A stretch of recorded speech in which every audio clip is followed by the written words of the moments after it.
it going, guys? Welcome back to another episode. As you can see, we did a little remodeling in the kitchen. I hope you guys like it. That's why I was a little absent for a few weeks.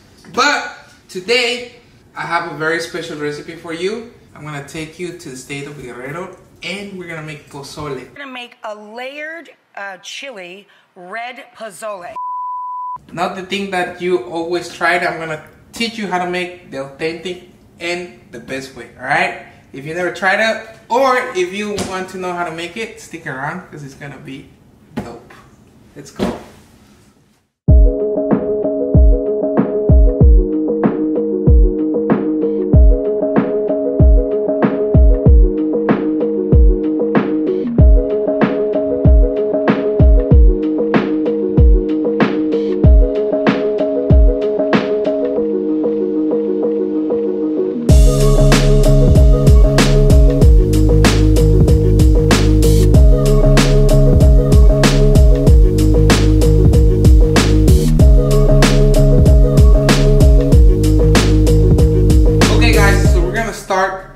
Making the pozole, and as you know, or if you don't know, pozole is a broth, pork broth. Typically you make it of head of the pork. You use the whole head, but unfortunately here we cannot find it, so we're gonna use some pork meat. All right, so I have here several different types of pork meat, right?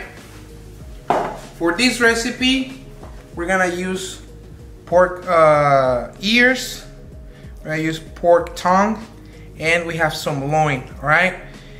This is depending how you like it, right? I believe that the pork head gives a lot of flavor to the broth, so that's why I'm trying to use some parts of the head.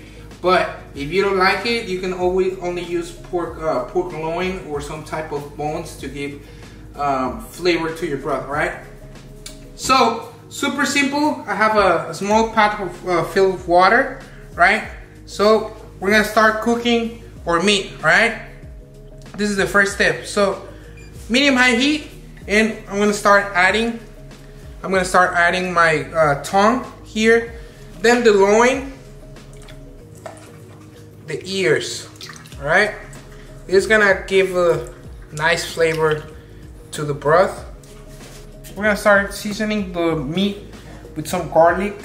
I would use like a whole head of the garlic, probably like 10 to 15 cloves of garlic. Plenty salt.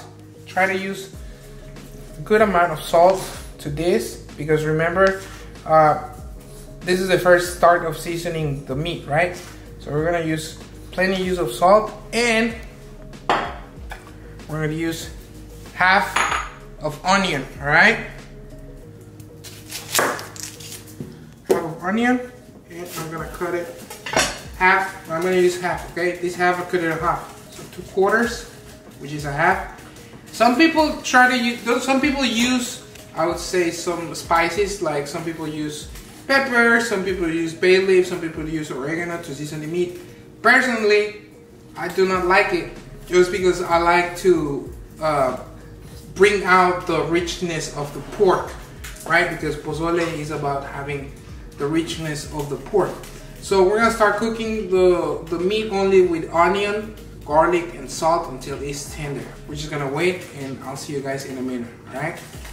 All right, guys, so while the pork meat is cooking, right, it's been about 20-30 minutes, I'm gonna start making the salsa, which is some part of how we're gonna season the broth, right? Super simple. If you watch my videos, you've noticed that some of the salsas have some of the main ingredients. In this case, we're gonna use tomatillo, and we're gonna cook it in small pot of water. Like always, guys, don't worry about quantities, because you know everything is gonna be on the comment section. So if you have any question about it, just go click it, and everything is gonna be specified with how many I'm using for this recipe, right? So I'm gonna add some tomatillo here to the pot. Then I'm gonna add some serrano. For this recipe, I like to use serrano because it's more spicy. So I like my broth a little more spicy. If you don't like it super spicy, you can always add less, or you can use jalapeno. I wouldn't recommend using any other type of chile. Either jalapeno or serrano for this recipe would be great, right? So I have my tomatillo here on the pot, then I'm gonna add my serrano, and we're gonna let it cook, all right? We're gonna let it cook until they change color, and then we're gonna make the salsa, and we're gonna blend it. So we have the meat, we have our tomatillos and chiles. Now another ingredient for our salsa is gonna be pepita de calabaza, all right, or pumpkin seeds. This is gonna make the broth a little bit thick. So I have about like 2 cups, and we're gonna toast it first before we blend it with the salsa. Be careful when you toast your pepita because this takes only a little bit. You don't want them to burn because if you burn them, the taste not gonna be good, right? So about 2 minutes, but you have to really be stirring up your pot or of your pan, right? So I'm gonna add it to my pan, and I'm constantly gonna be moving my pepita because I want them to be toast and not burnt. So I give it a little move here. I saute a little bit on the pan, and I put it back. All right. This is a trick that I use, that I'm always touching, and I'm always like trying to like move it and see if they have like little brown spots, or when they start to become like they're brown, then I know they're ready. So we're gonna start moving a little bit. Medium high heat, but you have to really start looking at this, okay? Like I said, this is gonna take 1 or 2 minutes, and then we're gonna put it back, okay?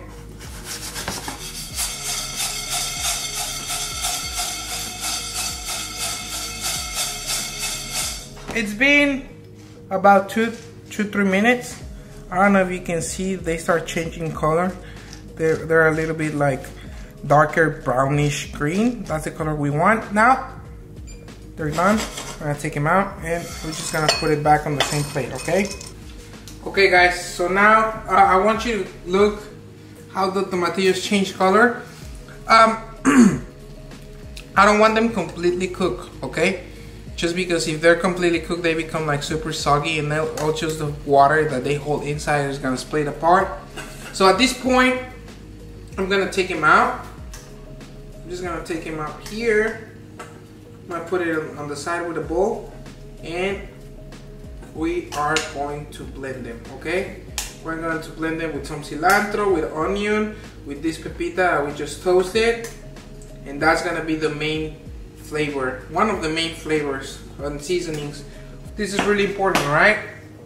When you start to cook the meat, all the impurities of the meat are gonna start come out, which is this kind of like foam, right? During the whole process, you want to remove this foam, okay? So we're gonna be here taking care of our meat, and we're just gonna be removing this. I don't know if you can see it here on the camera, but we're gonna start removing this foam. Okay, it's gonna be coming out during the whole process. Okay, so just remove it. You know, once you see it, just take it out and just put it aside. We're not gonna use that. Just throw it away. And we're gonna be here a little bit more than maybe an hour and a half. Okay. 2 hours later. Okay guys, so after 2 hours, our meat is super tender. So how do you check this? It's just, you have a knife and just introduce a knife, and it should go in like effortlessly, okay? So once it's cooked, we're just gonna put it on the side, and do not throw away this broth, okay? We're gonna keep cooking on this broth, okay? So I'm gonna put this on the side, and I'm gonna chop the meat.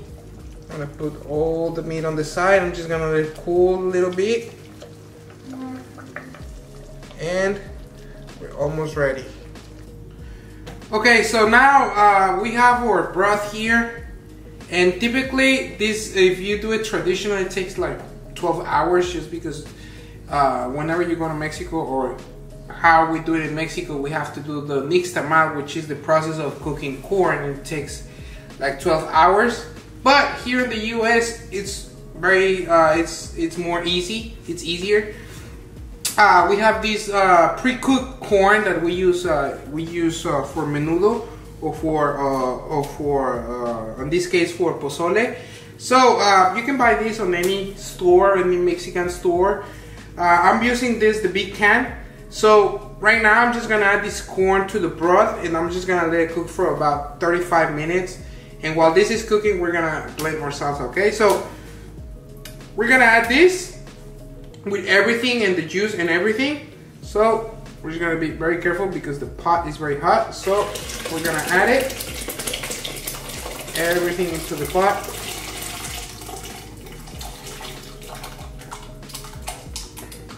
We have in our pot, we have our corn or maize cooking with the broth. Now we're gonna do the green salsa, okay? So that's how we make it green, right? So in the blender, we're gonna add the tomatillos and the chiles that we previously cooked. All of them goes in the blender, like so. Now to this, I'm gonna add my pepita. All of it goes into the blender. A few cloves of garlic. This is really personal, guys. I'm probably gonna use like 6 or 7 just because I love garlic. I have another one. And two small pieces of onion goes in. Cilantro. I got fresh cilantro right here. And this is a very special condiment, okay? You can find it. It's hard to find. I have the lucky of having this condiment, and I could find it like fresh. Its name is Hoja Santa. It has like a very unique flavor. If you cannot find it, it's okay. Some Mexican stores, they sell it dried, but like I said, if you don't find it, it's totally fine. This is one of my favorite condiments, so I'm gonna add these 2. I'm gonna add 2, which is like 20 grams. So I'm gonna add here, and I have 1 cup of the stock that we have there, or caldo, okay? Goes in there, cup, boom. And we're gonna season our salsa with some salt. And for last ingredient, we're gonna use chicken stock, okay? Half a tablespoon of chicken stock. Maybe we're gonna do another one. And we're gonna blend, okay? Okay guys, so now we have our beautiful smooth salsa. I want you to look, this is why we add the pepitas. Just look, it made it super thick, okay? So now we're gonna add our salsa to the pozole. And this is gonna help, this is why it's gonna make it green, okay? So we're gonna add everything to the pozole, to the caldo. Alright, so we're gonna put this on the back. We're just gonna let it cook this for about another 30 minutes, I would say. Just to keep, just to make the corn explode. What we say when it's like, it opens, that's how we say in Mexico, it explodes. So we're just gonna cook it a little bit for about 30 minutes, like I said. Taste and season if needed, only with salt. And we're gonna chop the steak here. We got the pork. We're gonna chop it, and we are ready. We're almost ready to plate. Okay.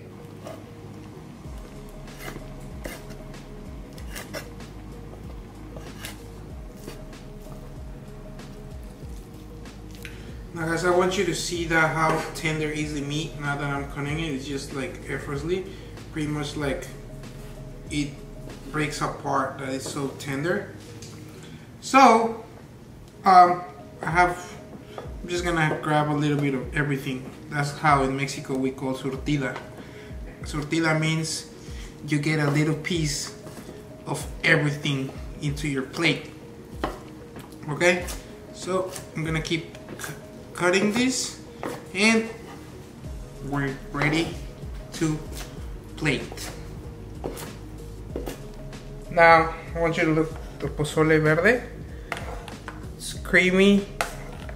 It's so creamy, so rich. So I'm gonna start by adding this corn into the bottom of the plate, just like that. You can add as much as you want. I'm just adding the corn first because, you know, I want the plate look pretty. That should be good enough. Okay. Next, I'm gonna add some of this meat. Like I said, I like mine what we call surtido, which means that you get a little bit of everything into your plate. So I'm just gonna put a little bit of meat here on top. This meat is still hot. Just like that. You just let it fall. You can add as much as you want, don't matter. Now I'm gonna add some of the broth. I like to put it here on the side so you know it keeps nice. It looks nice, make it look nice.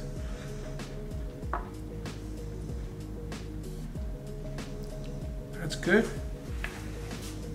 We're gonna add some of this chicharron. Okay, there are many types of pozole. Pozole guerrerense, we add chicharron into the plate. I grew up eating this, and pretty much I think it's my favorite type of pozole, just because you have pretty much like all type of textures. So I'm gonna add some of this chicharron on top. Then I'm gonna add some lettuce on top of this. Just like that, top it a little bit, make it look nice. A few pieces of radish, red radish. This is the traditional radish that we use in Mexico. So we're just gonna add a few pieces right here. You can add as many as you want, just make it look pretty. And I like to top it here. Now I'm gonna add this avocado. Oops. Don't worry. I'm gonna add this avocado here. Accidents happen in the kitchen, okay? Don't worry. And finally, dried oregano on top. Just let it fall there. And this is how you make the perfect green pozole.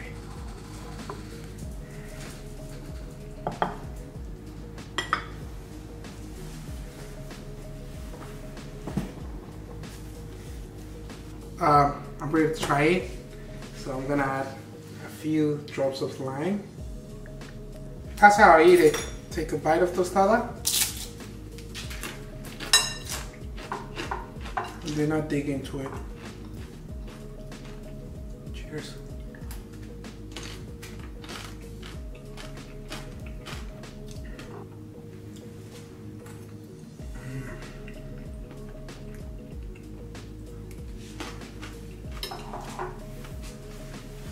It's creamy, it's delicious, it has that pork rich flavor, all different textures. I really hope you guys make it at home. And don't forget about telling me how it turns out in the comments. And I'll see you guys next time. Thank you so much.